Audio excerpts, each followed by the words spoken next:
Sa atong unang pagbasa, gihulagway ni San Pablo nga ang taptap sa atong mata kanang dili ta makasabot unsay gisultis Ginoo, gitangtang na kun atong pasudlon ang Espiritu sa Ginoo, ang Espiritu Santo. So ang Espiritu Santo mo'y mo tangtang sa taptap sa atong mata haron makasabot sa sugo sa Ginoo. Kay matud pang San Pablo, ang mga Hudiyo nga wa mo dawat sa Espiritu Santo, siging basa sa balaod ni Moises sa pulong sa Ginoo, pero ang mga mata gi taptapan. Kamo hain man rong inyong taptap, naas ba og ilong o naas mata? Nama mo'y tap-tap sa inyong naong, hay man na gibutang ron sa ilong o sa baba o sa mata. Lisod ang mata atong tap-tapan. Moabot gitingali panahon na nasay virus nga anhi mo sud sa mata. Mao na managagols na tangtanan din niya.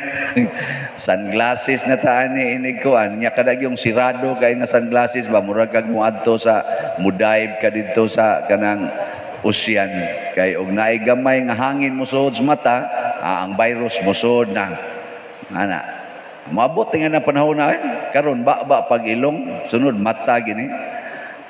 Pero okay ra na og ang atong external nga mata taptapan or mabuta ba basta ang mata sa atong kasing-kasing makakita. Ang kuya og ang atong mata galurat pero ang atong kasing-kasing, ang matas kasing-kasing, dili makakita. Ug mao na si Jesus sa iyang gitudlo karon sa Ebanghelyo, gasugod gyud siya diri sa kasing-kasing. Ingon siya, giingon kaniadto ayaw pagpatay. Kanang patay makita man nimo, kanang lubaon ang tao gud. Pranang nang isalida diha sa mga balita, nay usahay kuptan ang ub, pusilon, ana ba? Makita man na. Kiha din ka na. Pero di siya gisulti dire nga importante kayo. Ayaw pagpatay. Ang makapatay taralon sa hukmanan. Apan sultihan ko kamo ang masuko sa iyang isig katao.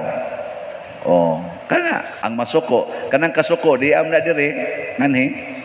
Wa man na di man na makita.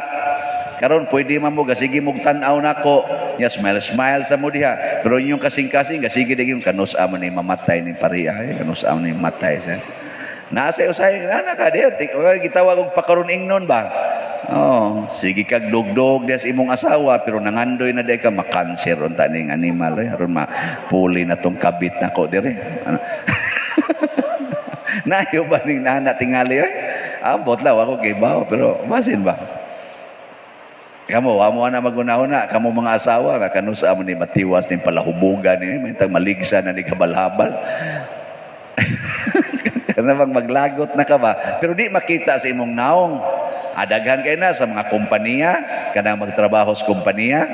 Oy, magsige, yes sir, good morning ma'am, good morning sir. Pero dito sa nauna, ngano naka-report pa man yung buwang-buwang na ko, ang istrikta makanista na.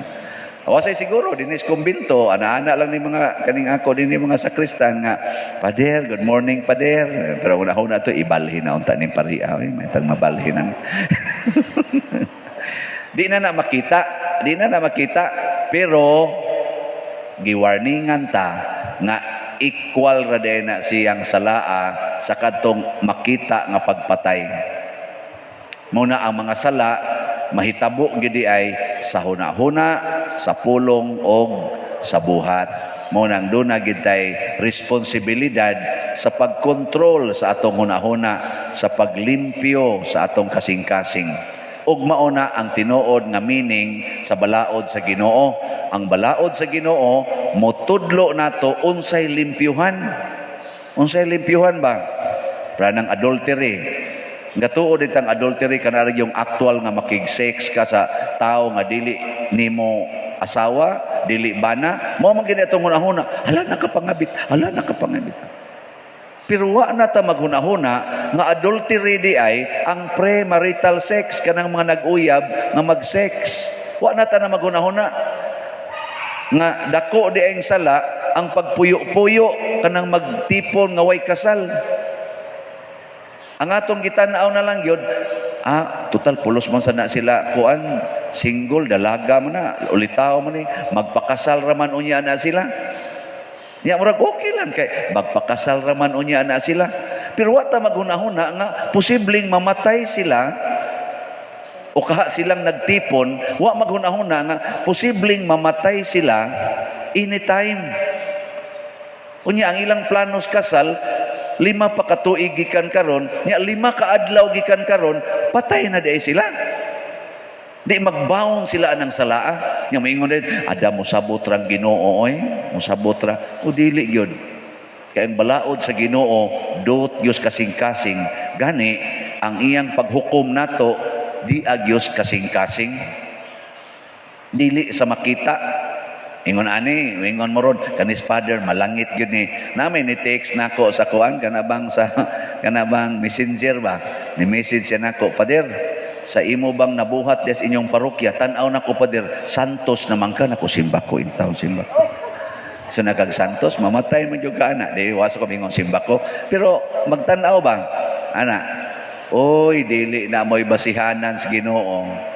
Bisan pag igabot na ko sa Ginoo mo ingon ko, Lord, ang simbahan sa San Vicente, Lord, pag abot na ko, pasta ng nindota, pasudla ko sa langit. Nya pila may gisod di mo sa bulsa ni mo. Nako, ginagmay raman to Lord God. Ay, giingnan ti ka ihatag ang tanan ngadto sa mga kabos na makaigisod sa imong bulsa. Giawayan na sa imong mga kaliwat ay. Na karon wa jud koy gisod sa bulsa, wa sila awayan. Na lang sila hilakan. Muhilak sila kay patay na ang tighatag nila. Nya cut off dayon automatic. Aron wa na may kahatag. Karong gabi maparalyze ko, hiwi ni akong baba, nya dadon ako sa ospital, awa na sila kolekta. Patay na sila. Ana. Nganong magtigo man ko para nila? Sila itigom para nila, dili ako. Bahala na sila buhay nila. Dili sa tingali, magtinabangay ba? Pero dili na angay nga magpahimos. Hangtod na lang hinoon sa atong pagsigig pahimos aning butang sa kalibutan, taptapan na atong mata. Matod pang San Pablo diri sa atong unang pagbasa, gitaptapan ang ilang mata sa mga Diyos dinhi sa kalibutan. Idolatry ang tawag nato ana, mga Diyos sa kalibutan. Ug unsa may Diyos sa kalibutan, ang number 1 kwarta. Kana gyud mo Diyos karon sa kalibutan. Ang sunod dayon kining atong health. Kani bang atong health ba nangangkon gyud ta nga kitay tag-iya aning atong maayong lawas. Nya ato yung i-preserve to the point noon nga magsigi na lang tag na bang magsigi na lang tag pahimos nga tigom jud kwarta para sa akong health. In kadi man diri masakiton, adi para ako ni. Ako ni, maintenance pa lang nakudaan, nya magkuan pagug ko, magsumba pagug ko, mag-aerobics, napagug ko daghang palitonon nga para sa akong health, mo palit pa kog bisiklitang mahalon kay kinahanglan magbike yung ko kada adlaw aron healthy ko. Nya ako pa ni pahimuag swimming pool among balay kay aron maglangoy-langoy ko kada adlaw kay kanang swimming purti na makapanindot sa lawas. Ikaw nya ang inyong silingan diha wan man ay bugas ay bahala nag mga matay sa basta ako mag-swimming gyud ko kay haron healthy ko. Oy naidaghan ingon ana di ba? Apil mong gani ko saya. Sagdi lang, swimming pa karon o tanawag, atakihon kag maparalyze ka, di ba? Di nakaka-swimming dito sa dagat, ilubong nakasbas, daplin sa dagat, no? Parehan niya akong maguwang, kani Pedro, muto, aba karon sila sa dagat, dadon nga to dagat, ilubong. Moingon sa tintaon kuno akong maguwang ba, Pedro, iniglubong na nilang Edgar dito, moingon sa kuno Pedro, ayuha kog butang bay ha, sa ulagi, siguro o namong di ka mabaho.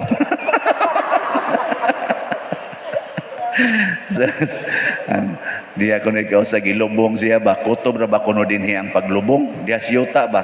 Nya ang galubong sila baka tuig nang nangaligo man kuno ngadto sa dagat. Pasiplatan ra siya dito ba. Sus magbugno bitang iro nagyatag. Di jud kuno niya masagang kay unsa magsagang nga tibok lawas gilubong anaminaw na siya yatak-yatak. Jadi siro gabugno iro. Kalo isang guwanga Pero unsa ka maabot ginang panahon na nato. Kaning gayaw-yaw pa man siguro. Di ba ni maapas ani akong maguwang? Naunala na siya, 1992, paralyzed na siya. Pero kinirong kasigig yaw-yaw, siguro. Nya ato ginang mahalon, ato ginang panggaon, idolatry na kanang health. Nabitay nagsiingon ako karon, Pader, tabangi taong kung maayo ko sa akong sakit. Hilak yung taon siya, hilak maayo ta ko sa akong sakit. Nako si San Roque ba? Namatay man to siyang sakit pero nahimong santos. Si Saint Teresa of the Child Jesus namatay po to siyang sakit. Si Santa Rita of Casia namatay po to atong sakit diri siyang Si Padre Pio kato nangabuslot ang iyang kamot namatay po siya to. Si Francis of Assisi nangamatay sila silang sakit pero nangasantos man. Ikaw gusto ka masantos? So gusto ko pa diri nako ayan na pag-ampo nga maayo ka. Ang sama na ay na pag-ampo nga maayo ka, iampo hinoon nga magamit nimo ang imong sakit alang sa pagsantos sa imong kaugalingon.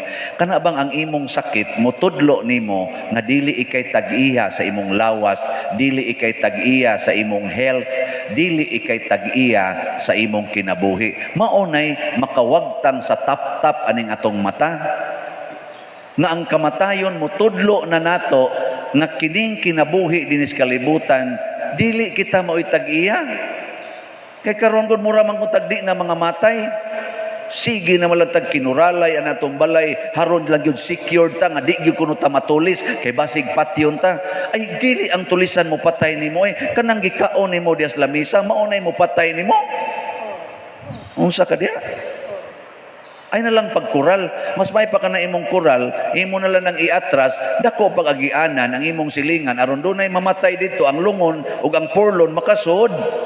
Nya ikaw sa puhon, hapiton sa gana. Di man kasud ang purlon, di ako'y gibisahang patay nga, ang ilang agianan sa kanabang agianan sa tao padungad to ba nga magikan dinhi duol-duol gid anang atong kanang kanang rotunda ba. Kibaw mo kung sa agianan, wa kaabot og 1 meter.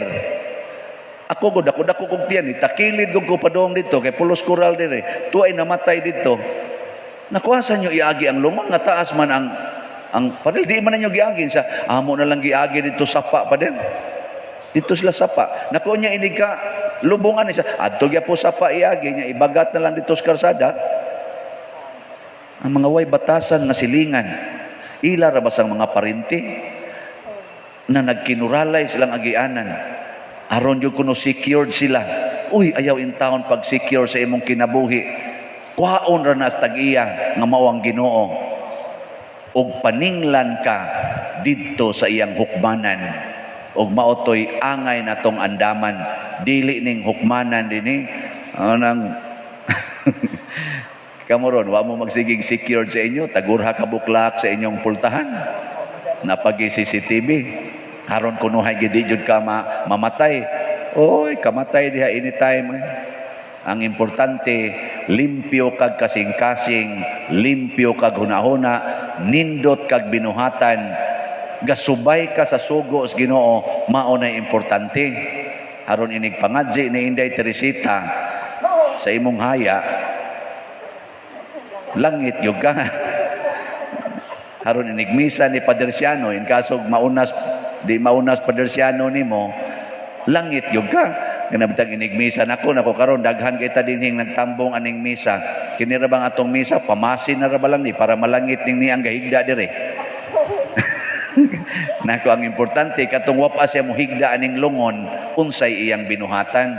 Nyag do na may ikaabag jutay ning atong ampo, gamay ra jud kaning ikatampo kay ang tan-awon sa Ginoo ang kasing-kasing aning gahigda dire. Dili ning atong mga pag-ampo. Abag lang ni. Ug abag gani dili mo isaligan. Oy, kusog naman nung kayong mo imbitar og pamisa, bisag gidili pang misa sa haya, magpamisa na magyud kada gabi. Nganong magpamisa mamu kada gabi para gyud maluwas pa dir. Ayaw mo pag inana, pamasi na lang ning ato. Hinoon ang makasiguro ani nga do na jud koy madain ig ulis kumbinto. Kaya kakulikta. Maura gini siguro, pero ingon nga malangit, di na namoy atong lauman. Although musalig na, pero ang nindot yun, kana yung di patay. Mao na, kana yung siguro, karon kamo, masig karon na mong gabi ikutob. Siguro karong adlaw, imong hunahuna o ang imong kasing-kasing, wa taptapi sa imong gugma aning mga Diyos-Diyos sa kalibutan. Kung dili tuagid sa tinuod nga Dios, tinudluan sa Dios nga Espiritu Santo. Nindog na ta.